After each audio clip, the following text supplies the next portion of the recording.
Hello, and welcome to another episode of Point to Point.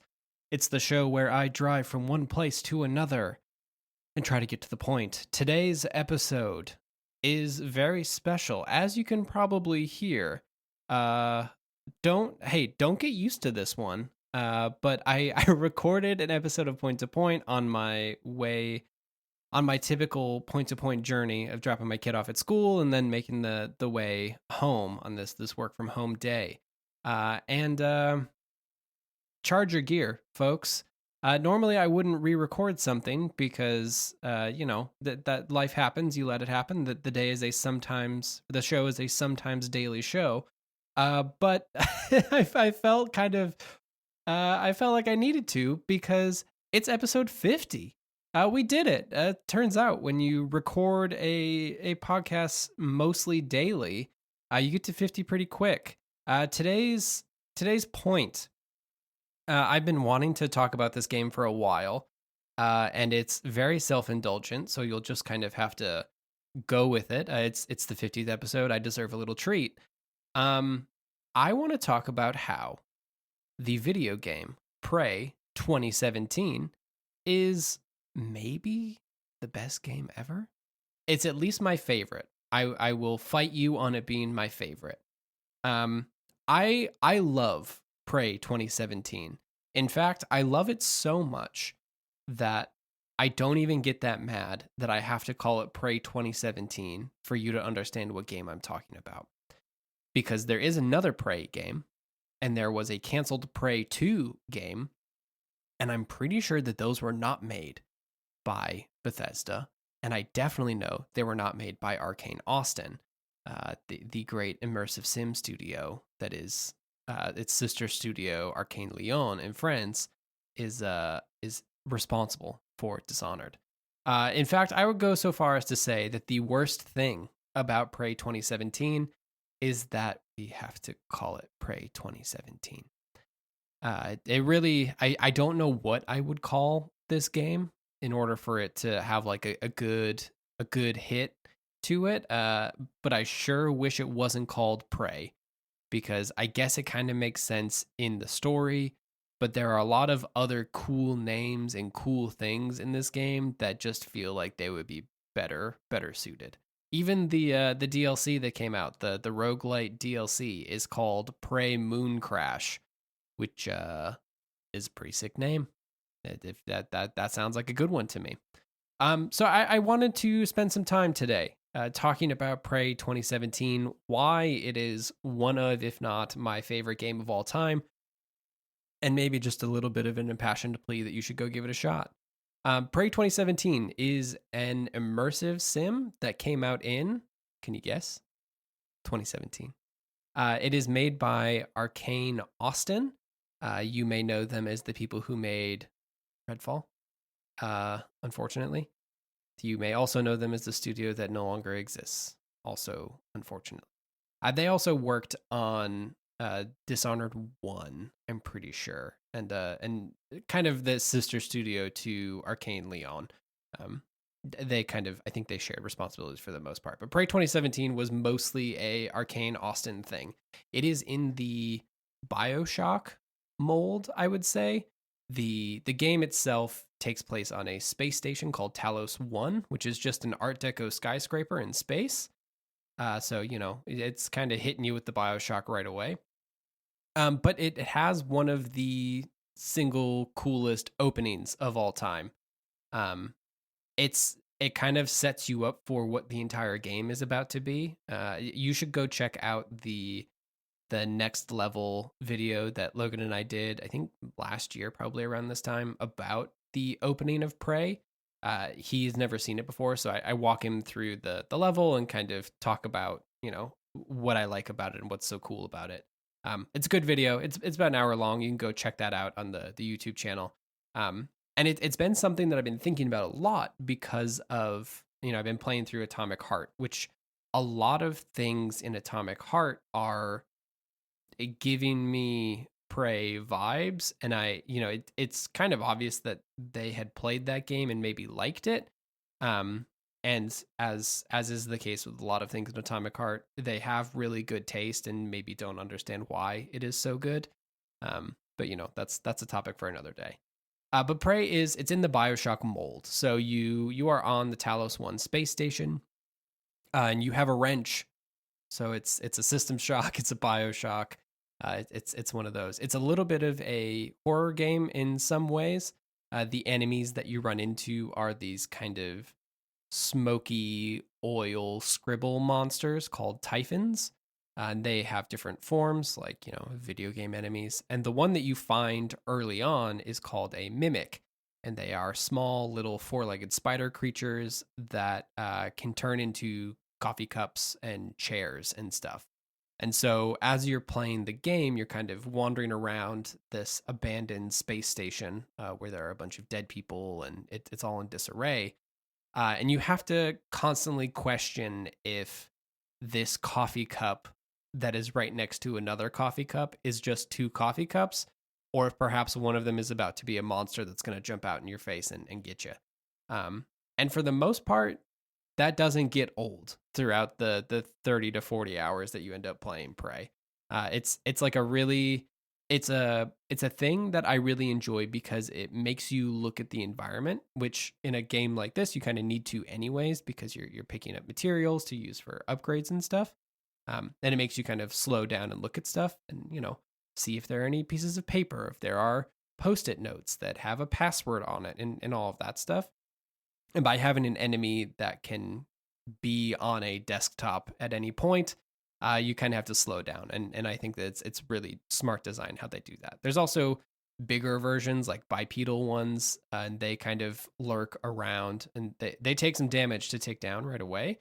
And the extra spooky thing about them is that they also will sometimes have this like spooky, staticky version of what some of the scientists on the space station had previously said.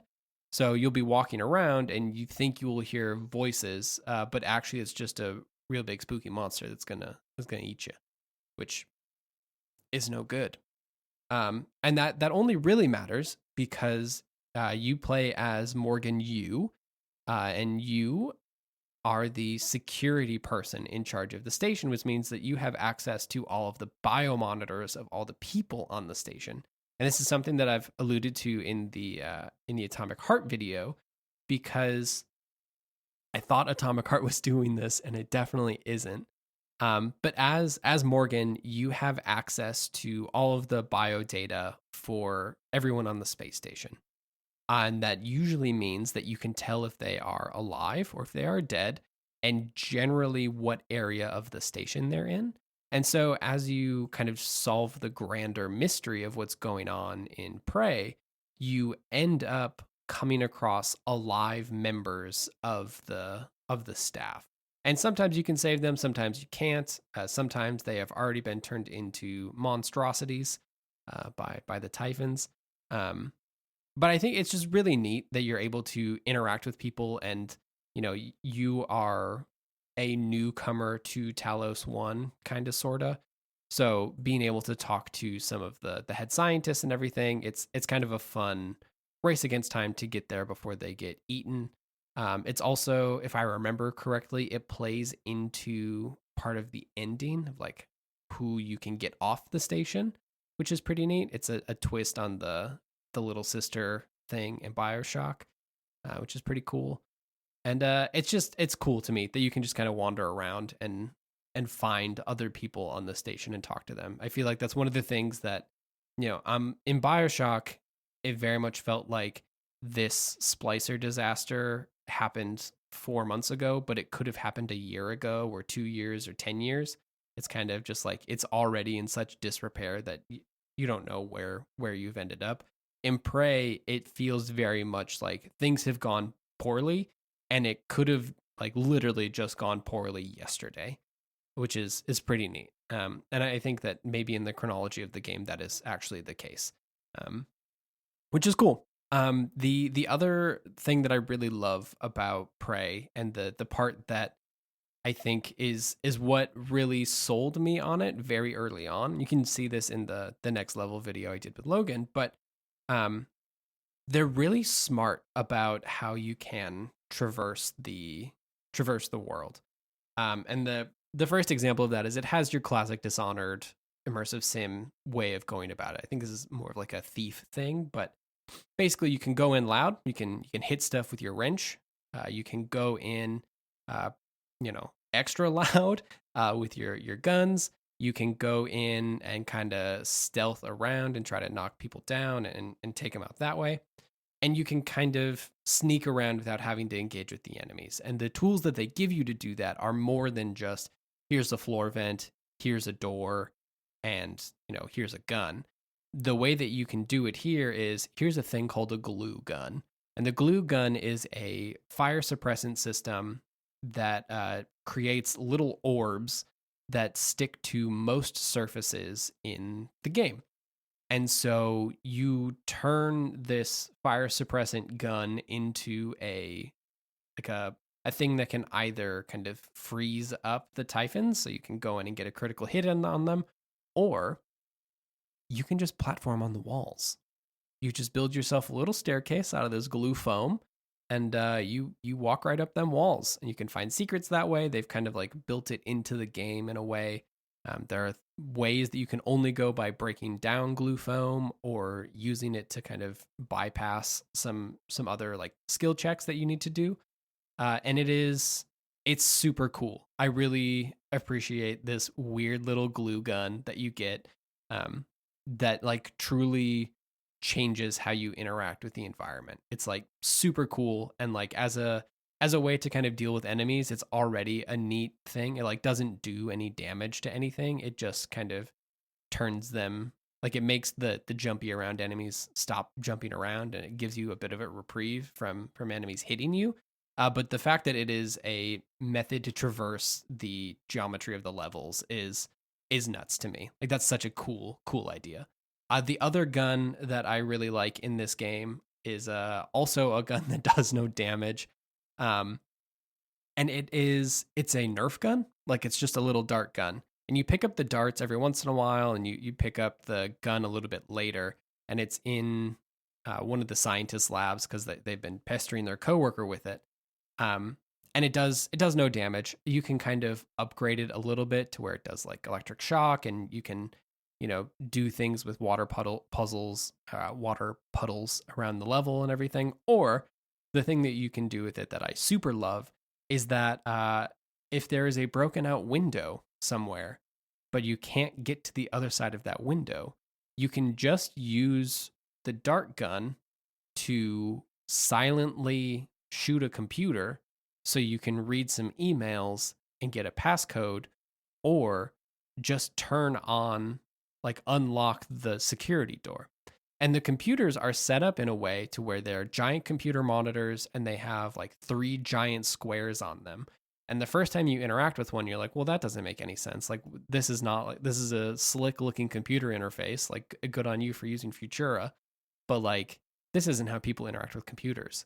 And then you find out 10 hours later, oh, it's a game design thing. Like they did this on purpose so that you can toggle between the different options in the computer from 15 feet away with your Nerf gun.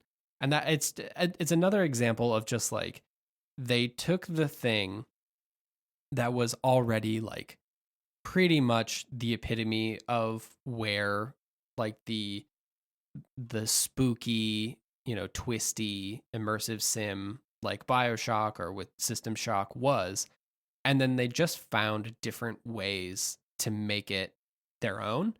And it's more than just the design of stuff, which is what I think is maybe one of Atomic Heart's greatest weaknesses, is that it is BioShock, it is Prey, but it's just a different coat of paint, and they mistook the themes and the way that those games play as intrinsic to the genre, and then they just changed the style. And I think that's where Prey really stands out, is that it is changing the way that you interact with the game. Like there are things that you can do in Prey that you could have never done in System Shock because games weren't there yet, and I think that that's super cool.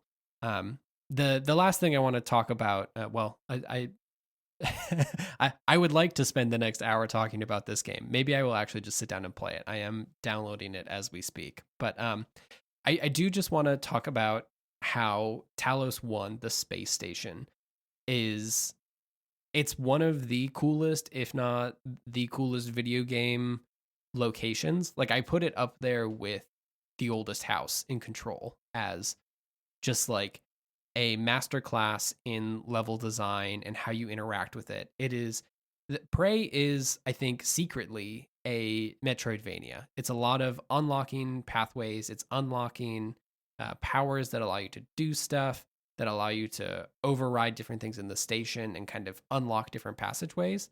And you end up looping back to the main lobby kind of constantly as you unlock different pathways to get there.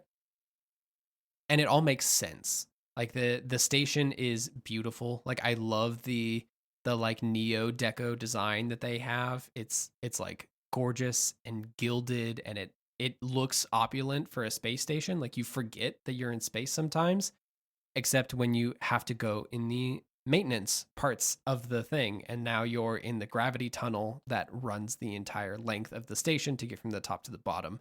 And it's just really smartly designed. Like there's a lot of really smart ways of navigating the space, like including that glue gun, but just, ways like that central tunnel, you can access different parts of the station that way.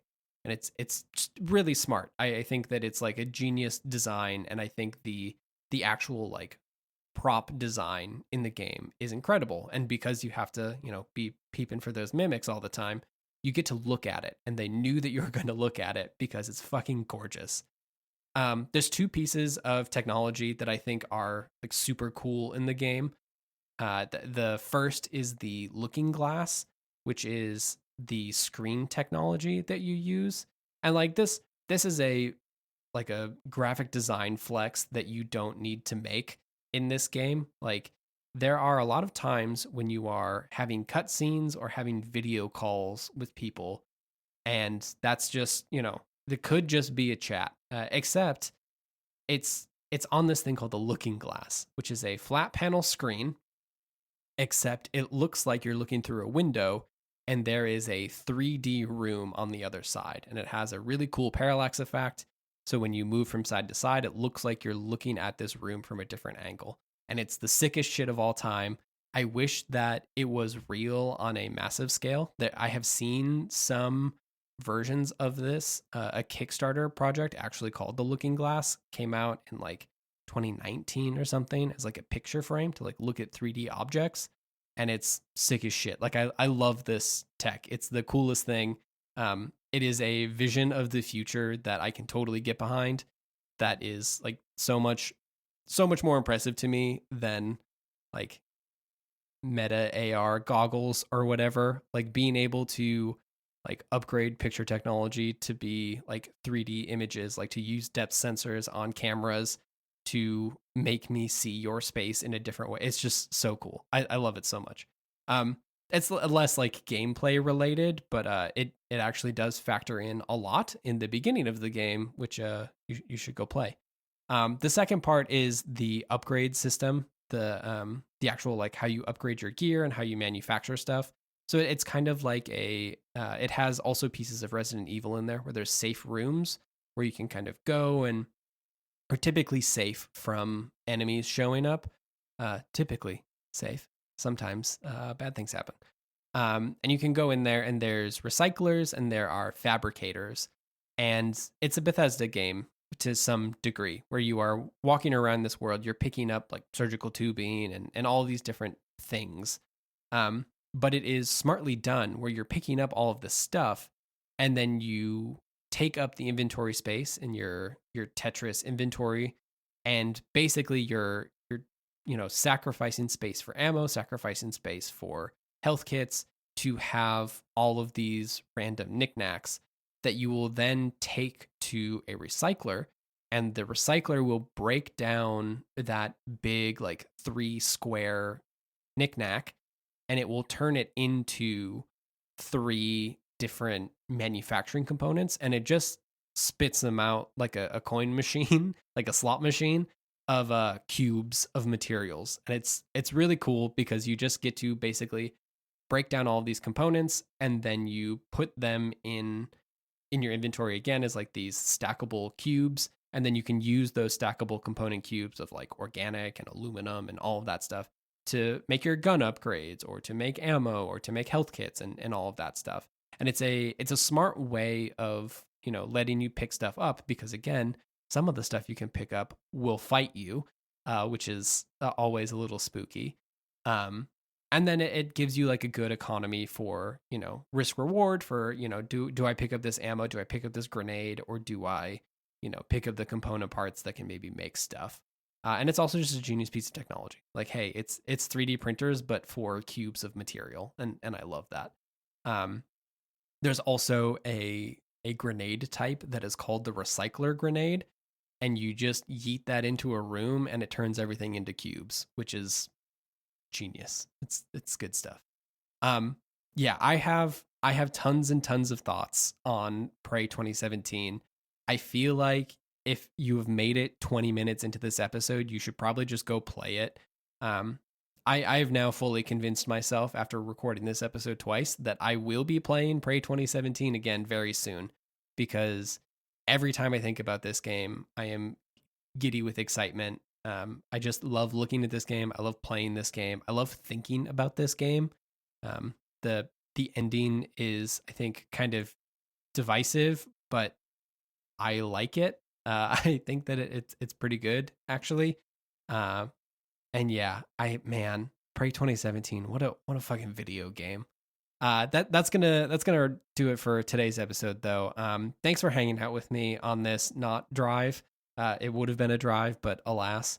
It's been really fun doing 50 episodes of this show now, and I really appreciate folks, tuning in and listening and sharing your opinions about some of the stuff I've talked about. It's been nice for me, because sometimes it's hard to figure out your ideas on stuff, and working through them on the fly has helped me kind of crystallize how I feel about things, and it's ended up turning into blog posts on the website or scripts for video projects that I have upcoming. So it's been good to kind of see if, this idea has legs. If this is something I can talk about randomly for, 10 to 20 minutes, then like maybe there's something here that I can talk about on the website or on the YouTube channel and all of that stuff. So thank you so much for hanging out for 50 of these. There will be more. I really enjoy doing this. It's a lot of fun.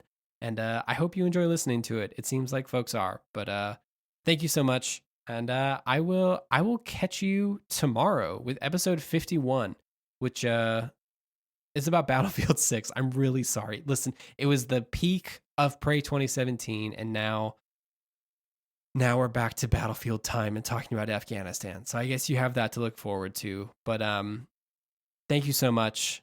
Have a good rest of your day. Stay cool and also stay warm. Stay hydrated and have some fun. Bye.